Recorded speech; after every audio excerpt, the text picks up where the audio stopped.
डोसा ले लो, मसाला डोसा ले लो, चटपटा मसाला डोसा खा लो। हेलो बुड्ढे, ओ हेलो। अबे बहरे रुको, ओए सुनाई नहीं देता क्या? हैं कब से कह रहा हूँ कि रुको रुको, लेकिन तुम अपनी धुन में चले जा रहे हो। माफ करना बाबूजी, सुन नहीं पाया। मेरा भी आप जैसा बेटा है, पढ़ लिख कर बेरोजगार है। 2 दिन से वो बीमार है, बस उसी के बारे में सोच रहा था। गलती हो गई। और गलती नहीं हुए, अच्छा हुआ कि तुमने सुना नहीं। चलो जाओ, अपने संक्रमित डोसे की दुकान कहीं और जाकर लगाओ। बीमारी फैलाने हमारे इलाके में मत आया करो। बाबूजी ले लो ना एक डोसा, सुबह से एक भी नहीं बिका है। और नहीं बिका तो मैंने कौन सा ठेका ले रखा है तुम्हारे मसाला डोसा को बिकवाने का? रामखोर कहीं का, न जाने कहाँ से आ जाते हैं। वहीं बगल से पंडित ज्ञानचंद गुजर रहे थे। उन्होंने सेठी की बातें सुनी तो उन्हें बुरा लग गया। अब बेटे ऐसा नहीं कहते, ये तुम्हारे बाप की उम्र के हैं। ओ देखो ओ पंडित, ओए ज्यादा तरफदारी मत करो, समझे? कहाँ लिखा है कि ज्यादा उम्र के लोग आरामखोर नहीं होते? एक तो बीमार बेटे का संक्रमित डोसा बेच रहा है। अगर नहीं बेचेगा तो खाएगा क्या? और बेटे का इलाज कैसे करवाएगा? अगर इलाज कराने के पैसे नहीं है तो तुम लोग बच्चे क्यों पैदा करते हो? हैं? खाने को रोटी नहीं, लेकिन हरामजादे 6-6 बिल्ले पैदा करेंगे। मूर्ख, बदमाश, क्या यही पढ़ाया लिखा है तेरे माँ बाप ने? हराम की कमाई तेरा बाप खाता होगा, हरामखोर तो तू है।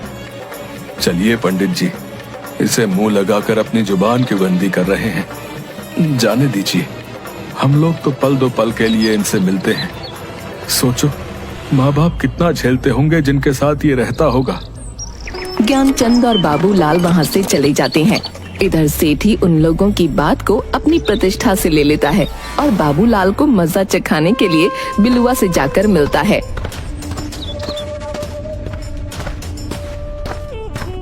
समझ गया ना क्या करना है? अरे सेठ, समझ गया। मैं बाबूलाल का वो हाल करूंगा कि जब भी वो तुम्हें देखेगा ना, उसकी नजर जमीन पे ही होगी। ठीक है, ये लो 5,000 रुपए एडवांस, और 5,000 रुपए काम होने के बाद मिल जाएंगे। अगले दिन जैसे ही बाबूलाल अपना ठेला लेकर मसाला डोसा बेचने निकलता है, सुनसान गली में सेठी के इशारे पर बिलुआ और 2-3 लड़के मिलकर बाबूलाल को पीछे से कंबल ओढ़ा देते हैं और डंडे, लाठी, लात, घूंसों से उसको बहुत पीटते हैं और अधमरी हालत में छोड़कर चले जाते हैं। अरे बिलुआ, चल छोड़ दे अब, नहीं तो कहीं टपक गया तो पुलिस केस हो जाएगा। चल भाग, लगता है कोई आ रहा है। बाबूलाल वहीं पड़ा कराह रहा था, तभी उधर से ज्ञानचंद आ रहा था। अरे बाबूलाल, तेरी ये हालत किसने की? क्या हो गया तुझे? यूं सड़क पर क्यों पड़ा है? पंडित जी, उन्होंने बहुत मारा, अब मैं नहीं बचूंगा। मेरे परिवार का क्या होगा? कुछ नहीं होगा बाबूलाल, धैर्य रख, तुम्हें कुछ नहीं होगा। बाबूलाल बेहोश हो जाता है। ज्ञानचंद किसी तरह बाबूलाल को अस्पताल ले जाता है। अस्पताल में बाबूलाल का परिवार पहुंचा होता है।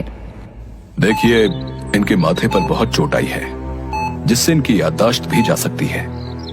जल्द से जल्द हमें ऑपरेशन करना होगा। इसके लिए जरूरी पैसे जितना जल्दी हो सके आप काउंटर पर जमा करवा दें। वैसे तो मुझे पता है कि एक गरीब आदमी के घर दाल रोटी भी पूरी नहीं रहती, पैसे तो दूर की बात है। सही कहा पंडित जी आपने, हमारे घर में फूटी कौड़ी भी नहीं है। करीब 1 सप्ताह से बेटा युगवीर बीमार है। हाँ पंडित चाचा, भैया तो कमजोरी के कारण आज भी घर में गिर पड़ा था। मेरे पास भी पैसे नहीं जिससे मैं मदद कर सकता। डॉक्टर साहब, आप ऑपरेशन की तैयारी कीजिए, मैं पैसों का इंतजाम करके लौटता हूँ। भैया आप कहाँ जाओगे? आप तो खुद बीमार हो। हाँ बेटा, मधु सही कह रही है, आज तू घर में गिर पड़ा। तू रुक, मैं कहीं न कहीं से पैसों का इंतजाम करती हूँ। निर्मला के निकलने के कुछ देर बाद युगवीर भी वहाँ से निकलकर पैसों का इंतजाम करने चल देता है। निर्मला सेठ करोड़ी मल के पास पहुँचती है। देखो सेठ जी, मैं आपके द्वार पर पहली बार आई हूँ। आंचल फैलाकर अपने पति के इलाज के लिए पैसा मांगती हूँ, जितना जल्द होगा लौटा दूंगी। देखो निर्मला, आज ही हमने एक जमीन की रजिस्ट्री करवाई है। ओह हे भगवान, अब मैं क्या करूं, कहाँ जाऊं? तुम कहो तो मैं अपने मित्र से बात करके पैसे दिलवा दूंगा। लेकिन इसके बदले तुम्हें मकान के कागज देने होंगे। नहीं, मकान हमारे पूर्वजों की एकमात्र निशानी है। ठीक है, तो पैसों का इंतजाम और कहीं से कर लो। ठीक है, जब घर वाला ही नहीं रहेगा तो घर को रख कर क्या होगा। मैं मकान को गिरवी रखने को तैयार हूँ, मुझे पैसे ला कर दीजिए। उधर युगवीर अस्पताल से निकलकर कुछ दूर गया ही था कि वो फिर से गिर पड़ता है। अस्पताल के स्टाफ के लोग उसे पकड़कर अस्पताल में भर्ती करवा देते हैं। निर्मला सेठ से पैसा लेकर सीधा अस्पताल पहुंचती है। दोनों के इलाज में लगभग सारे पैसे खर्च हो जाते हैं। बचे हुए पैसों से 1 महीना घर जैसे तैसे चलता है। अरे युगवीर, पिताजी कैसे हैं? बहुत सुधार है, बस थोड़ी सी कमजोरी है। तभी निर्मला आकर बोलती है, अरे पंडित जी, घर के अंदर आइए ना। बाहर से हालचाल पूछ यूं ही चले जा रहे हैं। आपसे मिलकर उन्हें भी मन लग जाएगा। दिन भर बिस्तर पर पड़े पड़े जाने क्या सोचते रहते हैं। मधु, पंडित जी के लिए जरा चाय तो बना कर लाना। कैसे हो बाबूलाल? अब तबीयत कैसी है तुम्हारी? ठीक है पंडित जी, सब आपकी कृपा है। बस तुम चिंता क्यों करते रहते हो? भगवान सब ठीक कर देंगे। चिंता कैसे न करूं पंडित जी, विवाह योग्य जवान बेटी घर में बैठी है। युगवीर पढ़ लिख कर भी बेरोजगार घर में पड़ा है। मेरी हालत तो बिलवा और सेठी ने मिलकर ऐसी कर दी है कि किसी काम का ना रहा। क्या कहा? सेठी और बिलवा ने मिलकर आप पर हमला किया? मैंने उन दोनों को मजा न चखाया तो मेरा नाम भी युगवीर नहीं। बेटा जाने दे, हम लोग गरीब हैं, घर में रोटी कैसे बनेगी, इसके अलावा कुछ नहीं सोचते। हाँ बेटा, अब घर की सारी जिम्मेदारी तुम ही पर है। घर भी गिरवी से छुड़ाना है। अब ठीक है बेटा, अब मैं चलता हूँ, मुझे एक पूजा करवानी है। पंडित जी के जाने के बाद, क्यों नहीं मधु, तुमने पंडित जी को चाय क्यों नहीं दी? माँ, एक भी चम्मच चीनी नहीं है घर में। ओह हे भगवान, इतनी दरिद्रता किसी को न दिखाना कि घर में पंडित जी को एक कप चाय तक देना नसीब ना हो। तभी सेठ करोड़ीमल अपने लठैतों के साथ वहाँ आता है। चलो निर्मला, 1 महीने से ज्यादा हो गया, अब मैं बर्दाश्त नहीं कर सकता। निकलो घर से और चाबी लाओ घर की। घर की चाबी?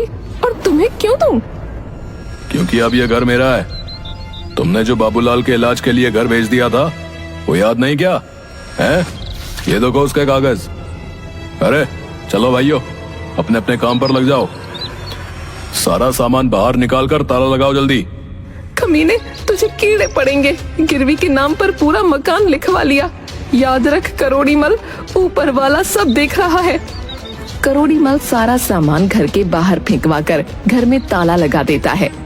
बाबूलाल का परिवार जैसे तैसे ज्ञानचंद के मकान में शरण लेते हैं। युगवीर बाबूलाल वाला ठेला ठीक करवा कर मसाला डोसा अपने नए अंदाज में बेचना चालू कर देता है। भैया आओ, भाभी आओ, चाचा के संग चाची आओ, मौसी और मौसा आओ, दुनिया का बेस्ट मसाला डोसा खाओ। दिन भर में मात्र 3 डोसे बिकते हैं। रात को लौटते समय युगवीर बरगद के पेड़ के नीचे ठेला लगाकर निराश मन से सोचता है, हे भगवान, अब क्या करूं? इतनी मेहनत के बाद मात्र 3 डोसे बिके। राशन वाले का कर्ज हो गया अलग से। बाप अपाहिज पड़ा है, बहन भी शादी लायक है, घर बार बिक चुके हैं। मैं हट्टा कट्टा होकर भी कुछ नहीं कर सकता। मुझे मर जाना चाहिए। इतने में युगवीर बांसी लगाने जा रहा था। तभी उस पर रहने वाला गधैया भूत युगवीर से बोला, मूर्ख मत बन युगवीर, क्या इससे तुम्हारा परिवार खुशहाल हो जाएगा? कौन है? सामने क्यों नहीं आते? मैं हूं गधैया भूत। इतनी जल्दी हार मान गए? सोचो, तुम्हारे पिताजी ने 20 साल से न जाने कितने दुख झेलकर तुम्हें पढ़ाया लिखाया। देखो युगवीर, मैं एक मस्त मौला भूत हूं। तुम अच्छे इंसान हो, इसलिए मैं तुम्हारी मदद करूंगा। मैं क्या करूं? पूरी मेहनत और लगन से डोसा बेचने निकला, लेकिन मात्र 3 डोसे बिके। मुझे पता है। ये लो, ये जादुई कड़ी के पत्ते कल से अपने डोसे और सांभर में डाल देना। फिर देखो गधैया का कमाल। जाओ जाओ, अब मेरा आराम करने का वक्त है। अरे वाह, क्या सच में भूत भाई? अगर ऐसा हुआ तो मेरी सारी परेशानियां दूर हो जाएंगी। जय गधैया भूत की। युगवीर कड़ी के पत्ते लेकर वहाँ से चला जाता है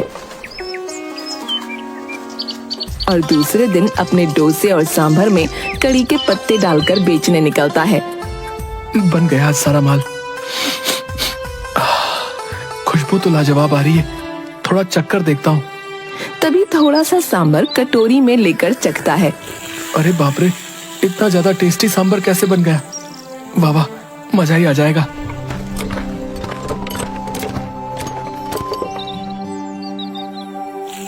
डोसा खा लो डोसा, कम पैसों में थोड़ा नहीं, बाजार में इसका जोड़ा नहीं। भाई बहुत भूख लगी है, एक डोसा तो देना। ये लो सेठ जी। तुम्हारा मसाला डोसा तो सचमुच बहुत अच्छा है। ऐसा करो, 2 डोसे और पैक कर दो भाई। तभी वहाँ सेठ धनीराम और व्यापारी मंगतलाल पहुँचते हैं। क्या करोड़ी, अकेले अकेले खाकर चुपचाप भाभी के लिए पैक करवा कर चल दिए? करोड़ी का दिल कितना बड़ा है, तुमसे थोड़े ही ना छुपा है धनीराम। वैसी बात नहीं है मंगतलाल, मैंने आज तक इतना टेस्टी मसाला डोसा नहीं खाया। डोसा वाले भाई, हम दोनों को भी मसाला डोसा खिलाओ। आज पहली बार है जब करोड़ी किसी की बड़ाई कर रहा है। जी सेठ जी, अभी बना देता हूँ। भाई सचमुच बहुत ही लजीज मसाला डोसा है, मेरे लिए 6 मसाला डोसा पैक कर दो। भैया मतलब क्या कहूँ, हा, शब्द नहीं मिल रहे। पहले तो तू 2 और डोसे मेरी ओर से सभी को खिला, और फिर उसके बाद 10 डोसे पैक कर दे। युगवीर का तुकबंदी में डोसा बेचने का अंदाज और डोसे का स्वाद जल्द ही पूरे गांव में फेमस हो जाता है। दूर दूर से लोग उसका मसाला डोसा खाने के लिए आने लगते हैं। कुछ दिनों में युगवीर शहर में जाकर एक मसाला डोसे की दुकान खोल लेता है। उधर डाकू चंपत सिंह के अड्डे पर जगीरा, हमारे सारे हथियार पुराने हो चुके हैं, घोड़े भी बूढ़े हो चुके हैं। इन सभी को बदलने के लिए बहुत धन की जरूरत है। गांव के सभी धनी व्यक्तियों की लिस्ट बनाओ, हम आज रात टाका डालेंगे।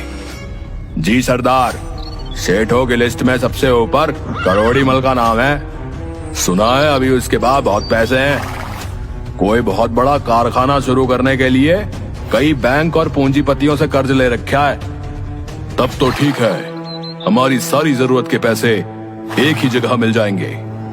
आज रात उसके घर पर हमला करके सारी संपत्ति लूट लेनी है।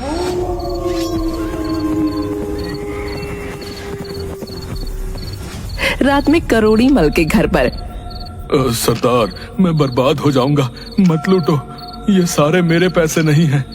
तुम्हें अगर हफ्ता चाहिए तो मैं खुद पहुंचा दूंगा। देखो सेठ, मुझे जितने पैसों की जरूरत है तू अपने से नहीं पहुंचा सकता, इसलिए हमें काम करने दे। जगीरा, 1-1 ईंट तक ले लो। कल अगर पैसा घटा तो मुझसे नहीं कहना। उस्ताद आप चिंता मत करो, 1 चम्मच तक नहीं छूटेगी।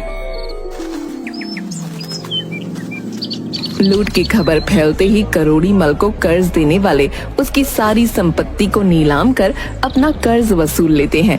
युगवीर अपना घर भी उस नीलामी में 2 गुने दाम पर खरीद लेता है। करोड़ी मल का पूरा परिवार पाई पाई को मोहताज हो जाता है। उधर शहर में एक दिन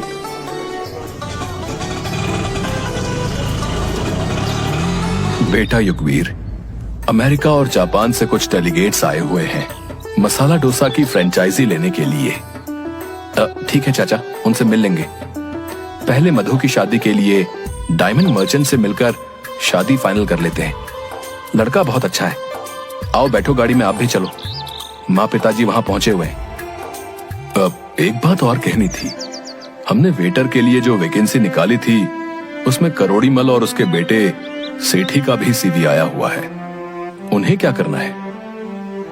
उन्हें अपने रेस्टोरेंट में नहीं रखकर बगल वाले रेस्टोरेंट में रखवा दीजिए, क्योंकि हमारे यहां काम करके वो लोग हमेशा अपनी लाचारी पर रोते रहेंगे, जो मैं नहीं चाहता। वाह युगवीर, तुमसे मुझे यही उम्मीद थी। बड़ा वही होता है जो बड़प्पन दिखाकर किसी को माफ कर दे।